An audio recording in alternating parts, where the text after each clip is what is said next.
19:00, и мы начинаем. Меня зовут Трофименко Ирина. Я представляю учебный центр в Центре диагностики и телемедицинских технологий, центр в центре. Думаю, что вы уже знаете эту новость о том, что Европейский конгресс радиологов перенесен по причине эпидемиологической ситуации на июль. Но если мы решили учиться, ничего не может нас остановить. Поэтому мы решили, что если мы не можем поехать в Вену, значит, Вена должна приехать к нам. Если мы уже настроились на то, что в эту неделю марта мы будем учиться у лучших преподавателей со всей Европы и со всего мира, не побоюсь этого слова, значит, мы можем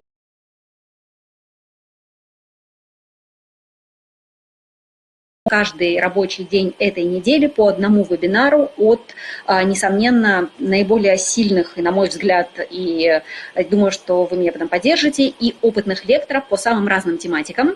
Так как вы знаете, ESNR проходит на английском языке, и синхронный или последовательный перевод там не предусмотрен, то мы, собственно, будем придерживаться правил ESNR. Все вебинары будут идти на английском языке, без перевода. Вопросы свои, пожалуйста, пишите в чат. Если вы сомневаетесь относительно формулировки, вы можете написать вопрос на русском. Я в конце вебинара переведу его лектору на английский, и он обязательно на него ответит.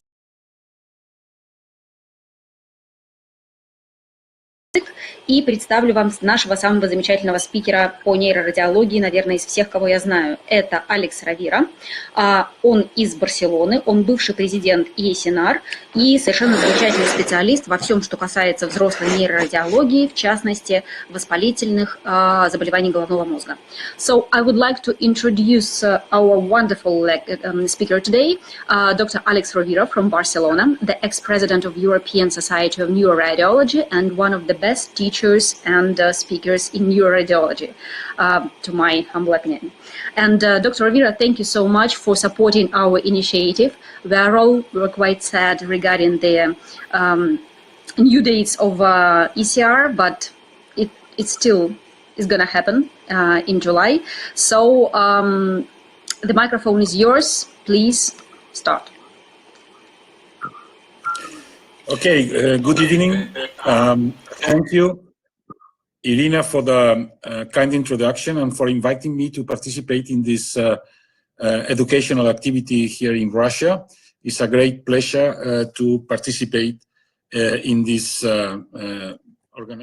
course.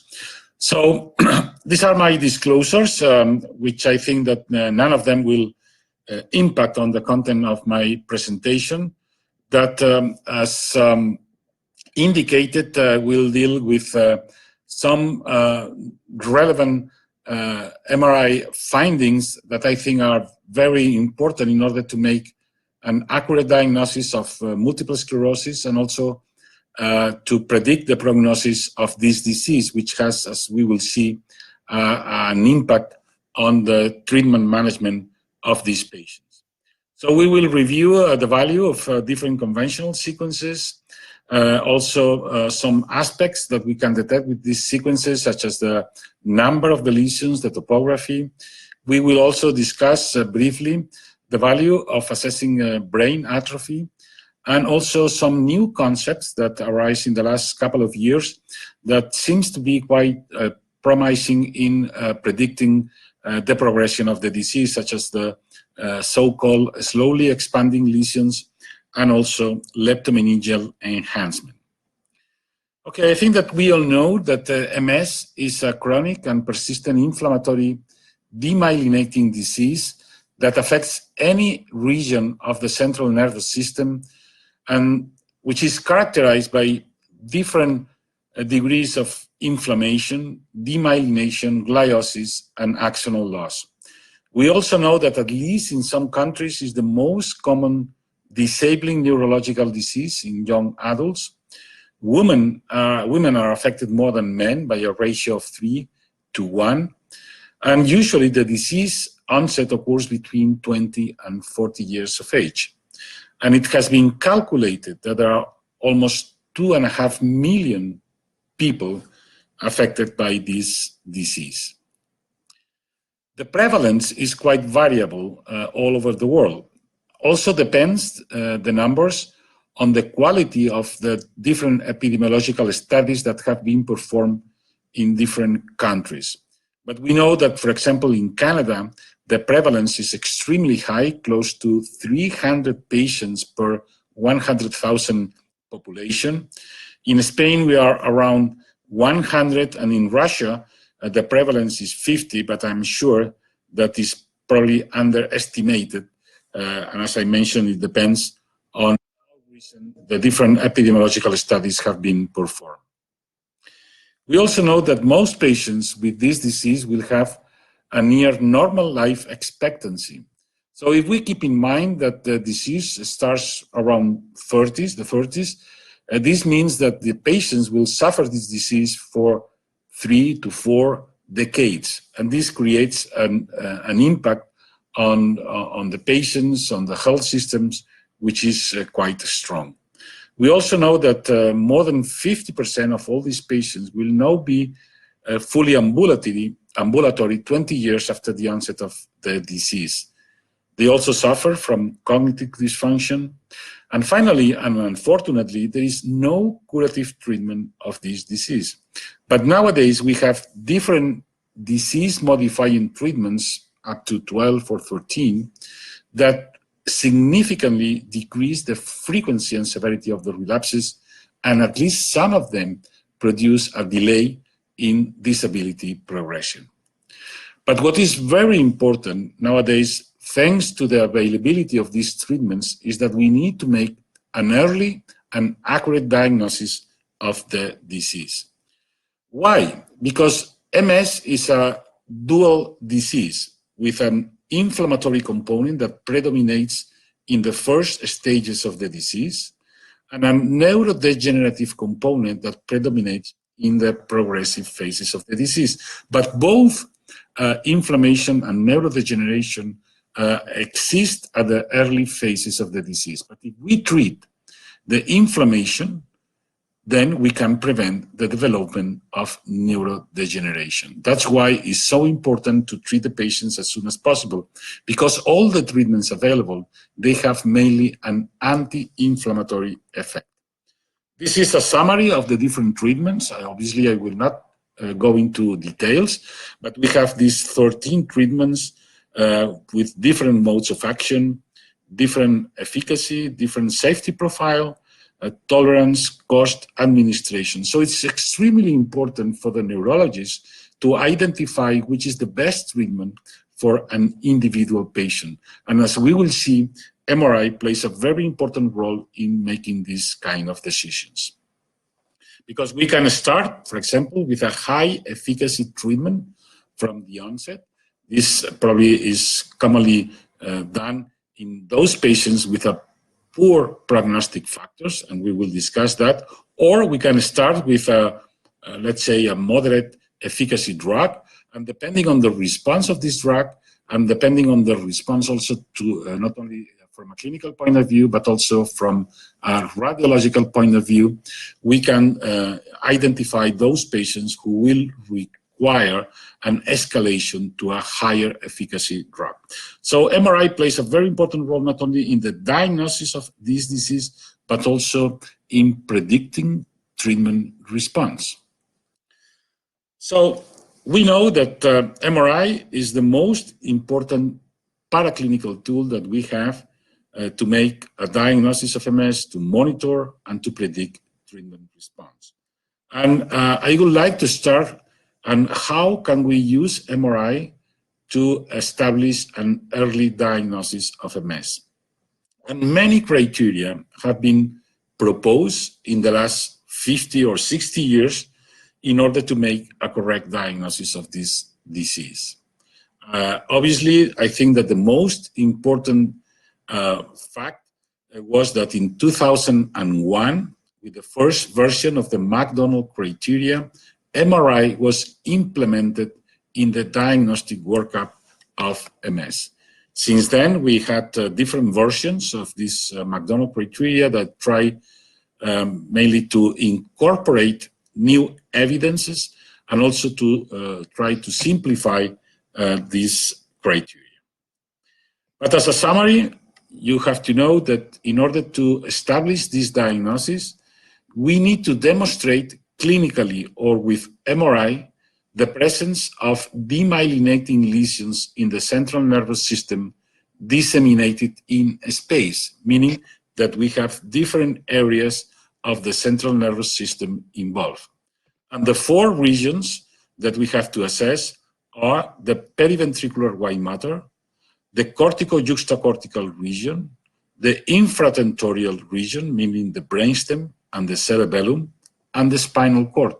So we need at least 1 lesion in 2 of these 4 topographies in order to establish, to demonstrate dissemination in space. The second requirement is that we need to demonstrate dissemination in time, meaning that we have involvement of the central nervous system at different time points. We can do it clinically. We have a first clinical episode. We can wait few months or even few years. And when the patient has a new clinical event different from the previous one, then we can demonstrate dissemination in time. But when we do it clinically, it takes time, and we don't have time. We need an early diagnosis in order to start the treatment. Therefore, we can use MRI to demonstrate dissemination in time.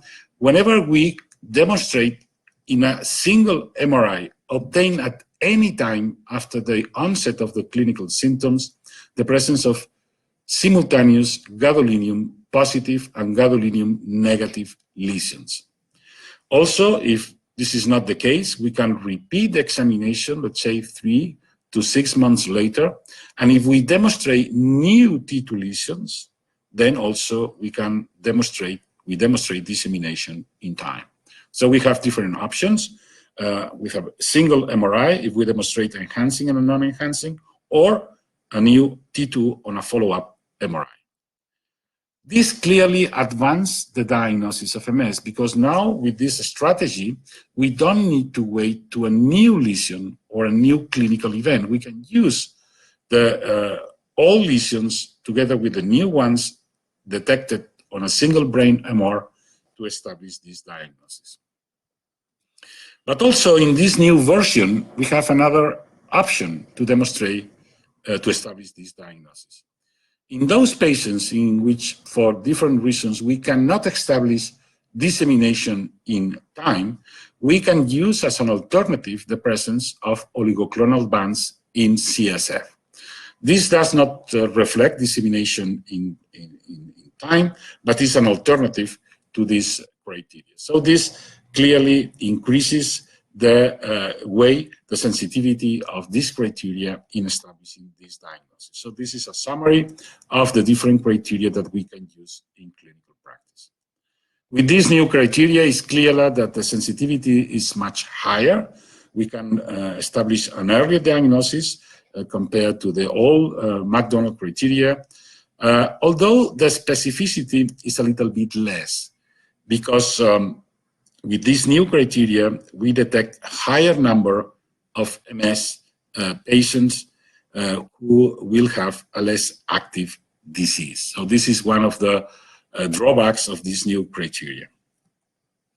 But let's talk now about the value of MRI in predicting disability worsening. We as radiologists, whenever we see a patient with a potential diagnosis of MS, we need to assess the lesions. We have to apply the diagnostic criteria, but also we have to provide the neurologists with important information that will help them to start or to decide which is the best treatment for an individual patient. Okay, so prognostic factors nowadays are extremely important. We have different demographic and environmental factors. There are some clinical factors, also nowadays some biomarkers that we can detect in CSF or mainly in serum also can help to predict the prognosis of the disease, but MRI plays a very important role in predicting disability worsening or in general the prognosis of the disease, and we will talk about that. So this is one of the first studies in which we assess the prognostic value of MRI. We could collect more than 1,000 patients with a clinically isolated syndrome, which is the most common symptom at onset of the disease. We had the opportunity to follow these patients for almost 7 years. And just by counting the number of T2 lesions on the baseline examination, on the first MRI in the brain, we could predict those patients with a higher risk of developing disability progression. And the number, the threshold that we could identify was number 9, presence of at least 9 T2 lesions. And this is the most important factor to predict disability progression compared to the gender of the patients, the age, the clinical symptoms, etc. This is a more recent study in which we analyze 400 patients, again, with a clinically isolated syndrome. And in this case, we had the opportunity to follow them for 10 years. And in this analysis, we could identify that patients with at least 20 T2 lesions at onset also identifies those patients who will have a very aggressive disease, and meaning that these patients will require a very highly effective drug. Also in the same study, we could demonstrate that the presence of at least 2 gadolinium-enhancing lesions at baseline also predicts those patients with a high risk of developing a very aggressive disease. This is an example, an extreme example if you want. This is a patient that we saw in the hospital in 2001 with a brainstem syndrome, the first manifestation of MS in this patient. And yes, on this slide, we can see that the patient has more than 20. Really means that these patients have a very poor prognosis. And this is the follow-up of this patient. This patient increased in the T2 lesion load, increase in the degree of atrophy, and also in the degree of cognitive decline and disability. But not only the numbers, also the topography of the lesions is extremely important. And we have to always mention in our report. And one of the areas which is more relevant from a clinical point of view is the brainstem, but mainly the brainstem. And in this study also we could demonstrate that the presence of at least 1 lesion in the brainstem identifies patients with a higher risk of disability progression. Finally, regarding topography, also it's extremely important at the onset of the disease, even in patients without a spinal cord syndrome, to scan the spinal cord, to do an MRI of the spinal cord. Because it has been shown in different studies that the presence of asymptomatic lesions in the spinal cord also predicts the risk of disability progression. So my recommendation is at the onset of the disease, even in patients with no symptoms related to the spinal cord, you should scan, you should perform an MRI of the spinal cord. Another topography which is extremely important, although a little bit difficult to assess from a radiological point of view, is the cortical gray matter. And it has been shown in this study by a group in Italy that the presence and number of cortical lesions also predict the risk of developing a progressive phase of the disease. The problem is that cortical lesions are not easy to identify, and for doing that we need special sequences. It's not enough to do a T1 or a conventional T2 sequence. T2 FLAIR sequence are a little bit better, but the best sequences to detect these cortical lesions are the so-called double inversion recovery sequences, which is a variant of the T2 FLAIR sequence, or also the so-called phase-sensitive inversion recovery, which is a heavily T1 weighted sequence, also is probably the best sequence to detect these intracortical lesions. But at the end, this is a recent study coming from the group in London, in the Queen Square Hospital. They made a model in which they combine baseline brain and spinal cord MRI data in patients also with a clinically isolated syndrome. And they could demonstrate that, again, the presence of at least 2 enhancing lesions in the brain and at least 1 lesion in the spinal cord also predicts the risk of disability progression in patients with MS. Also, they perform follow-up scans, both brain and spinal cord, within the first and also during the 3rd year after the onset of the symptoms. And they could demonstrate that the detection of new lesions in the brainstem, or such as in this case, in the spinal cord, also predicts disability progression. So probably, although I think that we need still more evidence, particularly during the 1st year after the onset of the symptoms, when we re-scan the patient to assess the presence of new lesions, is important also to scan not only the brain, but also the spinal cord, because if we are able to detect lesions, new lesions in the spinal cord, this is also an important information for the neurologist.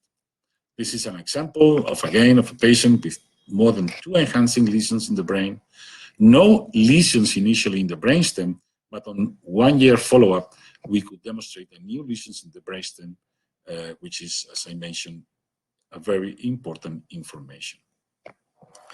Another way to predict the evolution of the disease is to assess the changes on the T2 lesion volume or number within the 1st years after the onset of the disease. This is an old study, or relatively old study, again performed by the group in London, and they scan the patients every 5 years after the onset of the disease. And they nicely show that the changes that occurs within the 1st years predicts the progression of the disease. So another piece of information that could be very helpful. But not only the T2 lesions that are very easy to detect, at least in the white matter, there are other factors that also can have an impact on predicting disability progression. And one of these factors is brain volume as a marker of brain atrophy. We know that even in the very early phases of the disease, there is a decrease in the brain volume, which is faster compared to the brain volume loss that occurs in healthy population.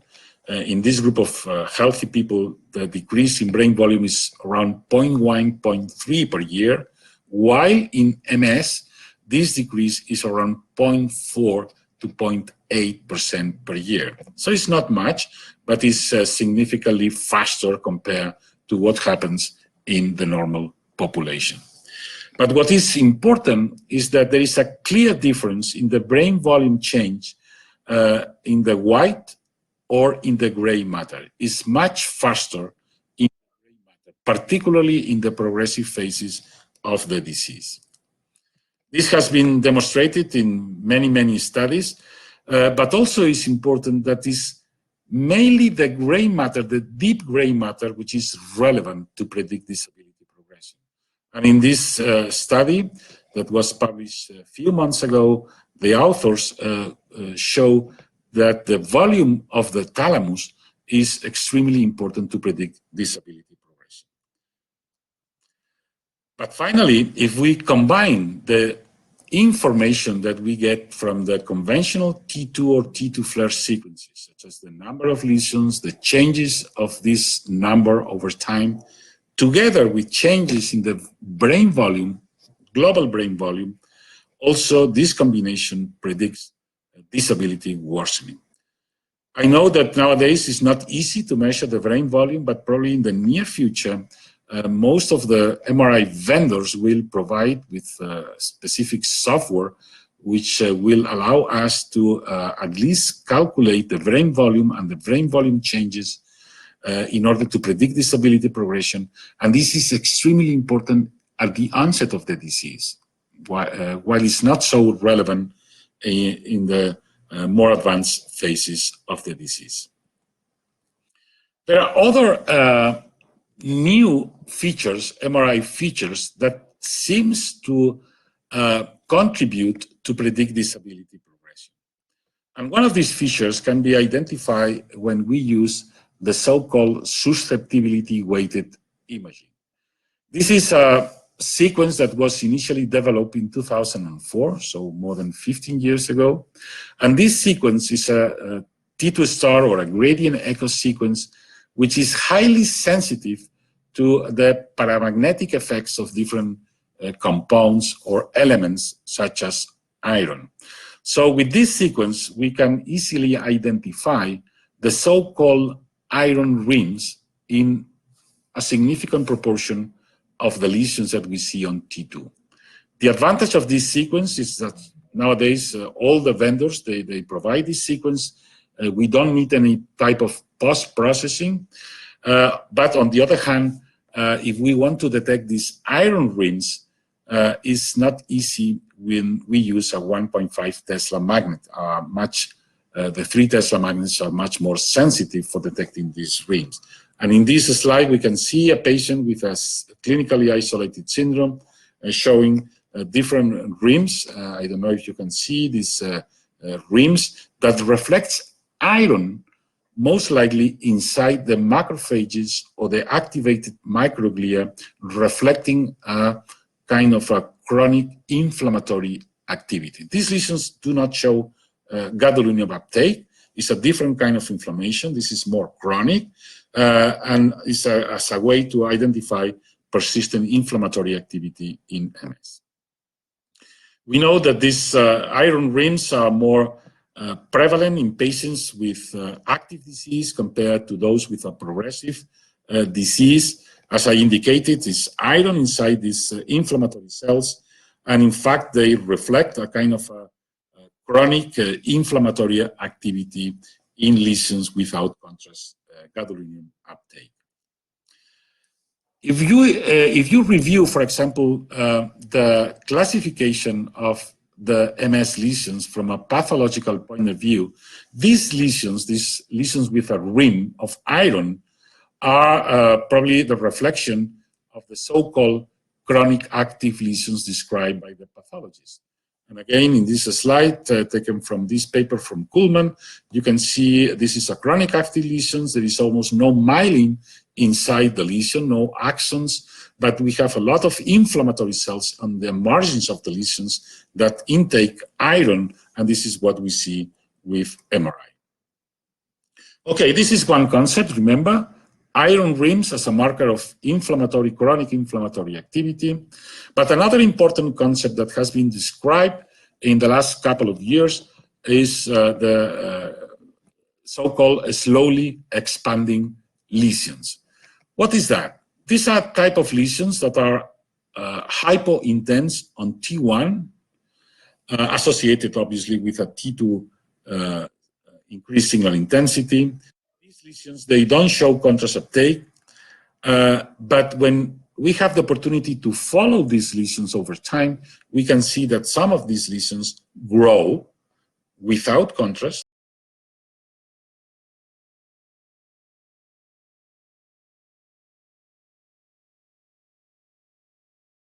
Chronic and inactive, but chronic but active because they grow over time, and also they become more hypointense, indicating ongoing tissue damage.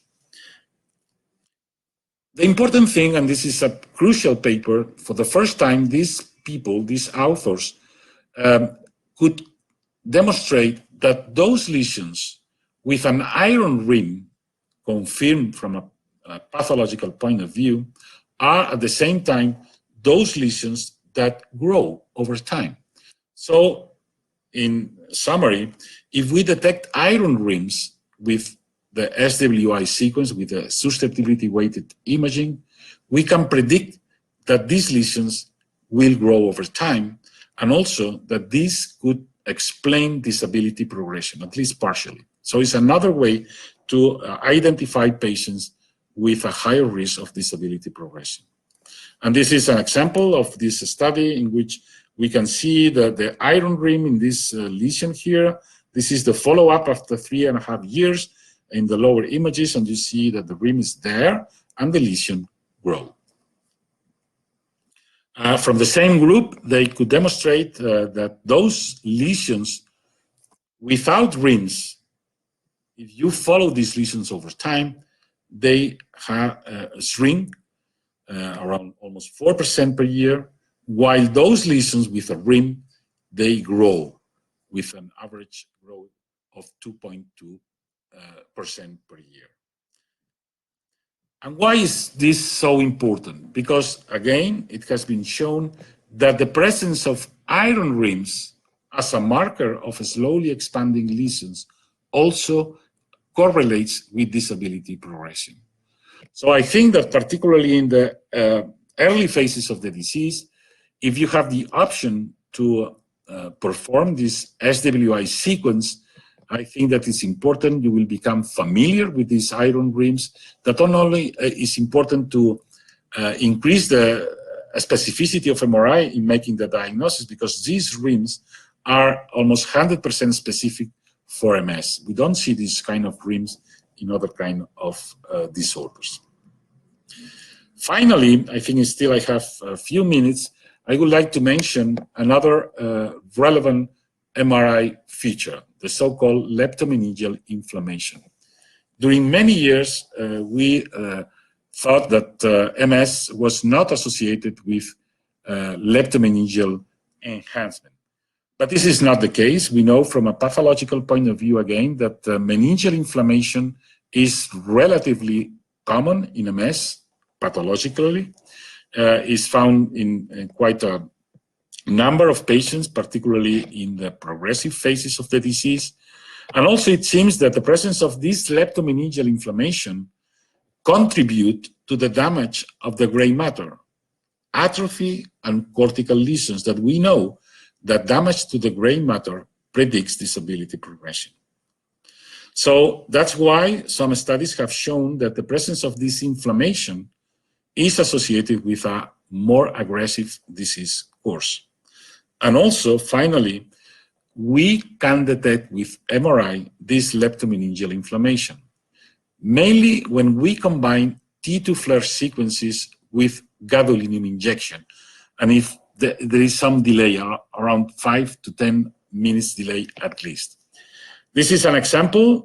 This is a T2 flare on the left side without gadolinium. We don't see any kind of leptomeningeal enhancement. But this is the same patient after the injection of gadolinium. And you see in the Sylvian fissure the presence of a diffuse leptomeningeal enhancement that reflects this type of inflammation. So this is another type of inflammatory activity that was not very well known in the last years. And finally, in most of the cases, we don't see this leptomeningeal enhancement with the contrast-enhanced T1 weighted sequence.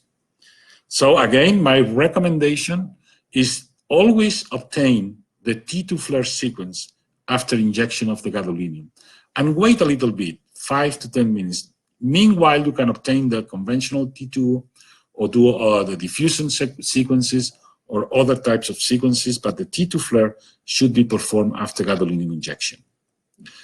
We know also that this leptomeningeal enhancement persists over time. There are several studies that show that most of these areas persist after 2 years. We also know that any of the disease-modifying treatments that are commonly used in clinical practice, they don't have any effect on preventing this leptomeningeal enhancement. But also we know that this persistence is linked to a more aggressive course of the disease.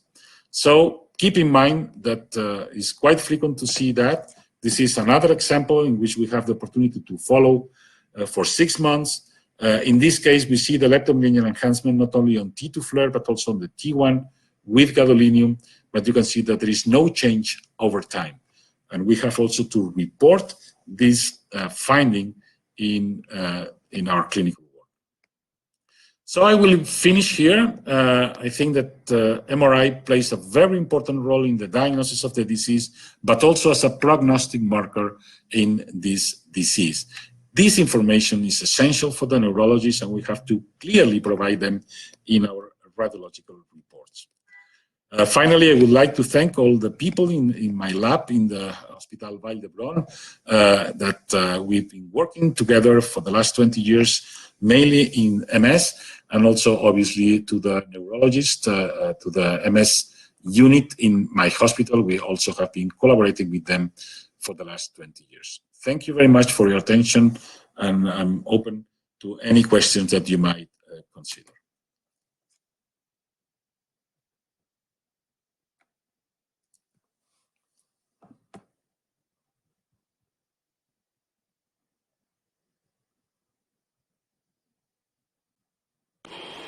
Okay, so I can see the first question in the chat. Dr. Rovira, can you see that? Yeah.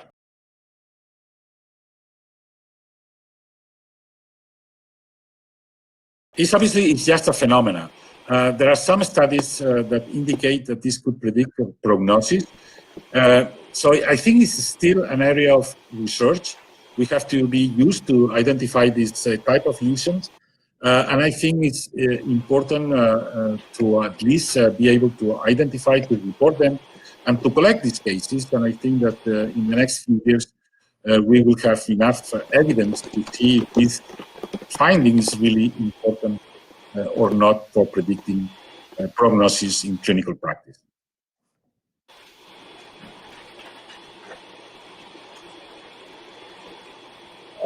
Yeah. So the next question is about atrophy. Obviously, if we want to assess brain atrophy, we cannot do it visually. It's just impossible to assess changes over time with the visual analysis of the images. There are softwares that are free, academic softwares such as CNR, SPM, but they are not easy to be used in clinical practice. It takes time.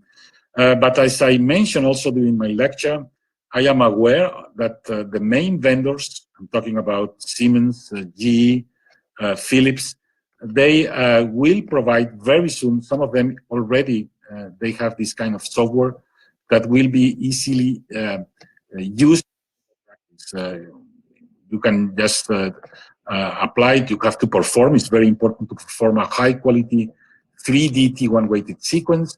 And with that, you will be able to assess the brain volume. And this is important not to monitor treatment effect, but to predict prognosis. I think this is the future for brain volume assessments.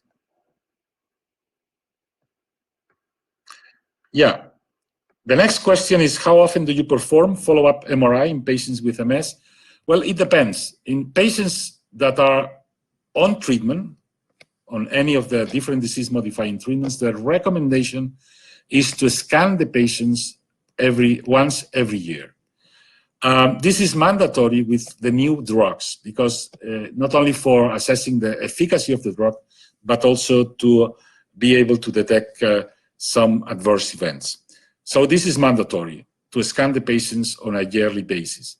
However, I have to say that in patients treated with the so-called first-line therapies, such as interferon, for example, after some years, if the patient is clinically stable, no relapses, no disability progression, maybe we can scan the patients not every year, but every 2 or 3 years, unless there are new clinical symptoms. But if the patient remains stable, I think that we can scan the patients not every year. And also it's important that in those patients who are clinically stable, we can rely exclusively on T2 and T2 flare sequences. We don't need to inject gadolinium unless there is some clinical suspicion of activity. Okay, another question is about the standardized MRI protocol. The clear tendency nowadays is that we have to perform a very simple examination. And the sequences that are mandatory at the onset of the disease in order to make the diagnosis is a T2 flare sequence, ideally a 3D sequence, a a conventional T2, and then if you see lesions, an enhanced T1 and a contrast-enhanced T1 weighted sequence. In addition to that, as I mentioned, it's important to scan the spinal cord, and the two sequences that are more important, in addition to the contrast-enhanced T1 that we can acquire immediately after the brain, we don't need to scan to perform an unenhanced T1 weighted sequence of the spinal cord. We can go directly to the post-contrast T1, and in addition to that, we need a T2 and a STIR sequence to detect spinal cord lesions. So in total, if you do brain and spinal cord, it will take around 40 minutes. Yeah, so the question was about, do we need, if we do a T2 FLAIR with contrast, we need in addition a T1 with contrast? The answer is yes, because for the focal lesions in the white matter, still the T1 with contrast is the best sequence.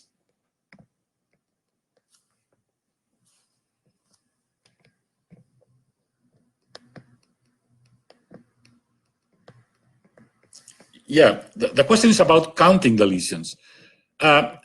We count the lesions, particularly when we have less than 25, let's say, something like this. It's important to say if the patient has 3, 6, 9, or 15.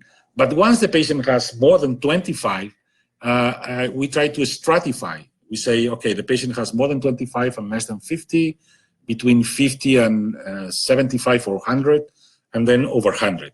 But it has no sense to say if the patient has 75 or 85. What is important is particularly these thresholds that I mentioned, 9 lesions or 20 lesions. This is important, and with this, we count. Okay. There is another question about cardiac-gated spinal phase-sensitive inversion recovery. No, we don't perform that. It is not recommended. Phase-sensitive inversion recovery is very, very sensitive for detecting lesions in the spinal cord, but only in the cervical segment. It takes a lot of time. If you are highly interested in assessing lesions in the spinal cord for different reasons, you can do that, but it's not recommended as part of the routine protocol because it takes a lot of time, and also we cannot use this sequence for assessing the thoracic segment. But we never use cardiac-gated phase-sensitive. We do it without gating.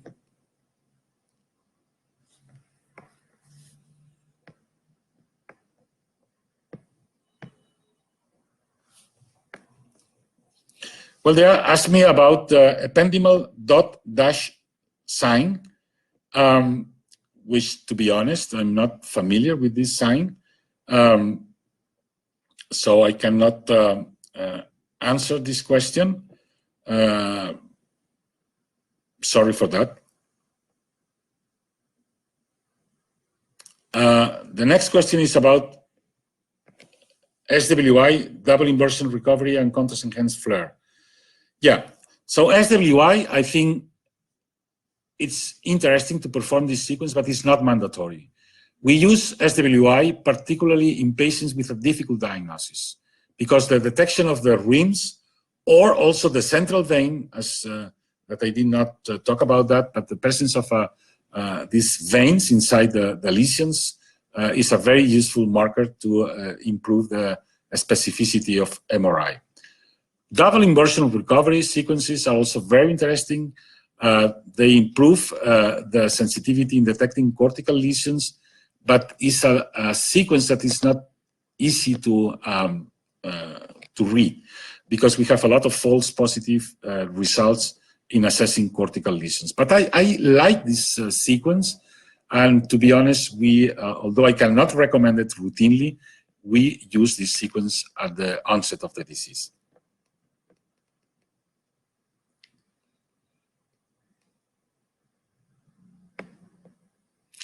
Well, yeah. So again, they asked me about the protocol. I think that I already answered this question. Also, I have to announce that the Magnums group We are working on a new version of the Magnins guidelines. The paper is almost finished, and I hope that this paper will be published in the next few months. And I think this will answer most of the questions that you are asking about the protocol. Regarding the fusion and subtraction techniques, this is another very important question. When we try to assess new lesions in follow-up studies, we do it visually, and in theory, we are good enough to detect these new lesions, but we are not good enough. And we know that using these new tools, the increase in detecting new T2 lesions is quite high. And again, I am aware that a big vendor and the big MRI vendors, they are working in providing these new tools that I'm pretty sure that in the next, I would say, 1 or 2 years will be commercially available, and I think that we all will be able to use them. But for doing that, I think that it's very important that the best sequence to use these tools is the 3D T. So try always to use this sequence in your protocol. Okay, so as far as I do not see any new questions, many thanks from all our audience, and thank you again, Dr. Rovira, for supporting our marathon of webinars for the Russian audience. And have a good day, and thank you again for supporting. Коллеги, у нас завтра продолжается наша прекрасная история с марафоном вебинаров. И приглашаю вас присоединиться в то же время. Завтра у нас будет Джулия Замбони с абдоминальной темой. И пока я говорила, у нас успел появиться еще один вопрос. So one more question arrives. Could you please comment that? Yeah, well, 3D flare is very sensitive to flow artifacts. I'm not sure about that. It depends on the quality of the 3D flare. But in general, the new equipments, the new MRI machines, they provide with a very good 3D flare with path suppression, with flow compensation. So it's not really a big problem.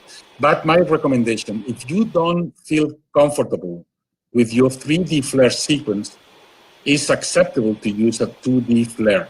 But in this case, it's extremely important to use thin slices, 3 millimeters contiguous slices.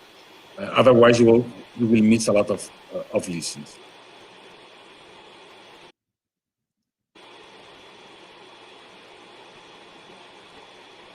Okay, so thank you very much. It has been a great pleasure to contribute to this event. Thank you. I hope to see most of you in Vienna if finally the meeting is performed. Thank you.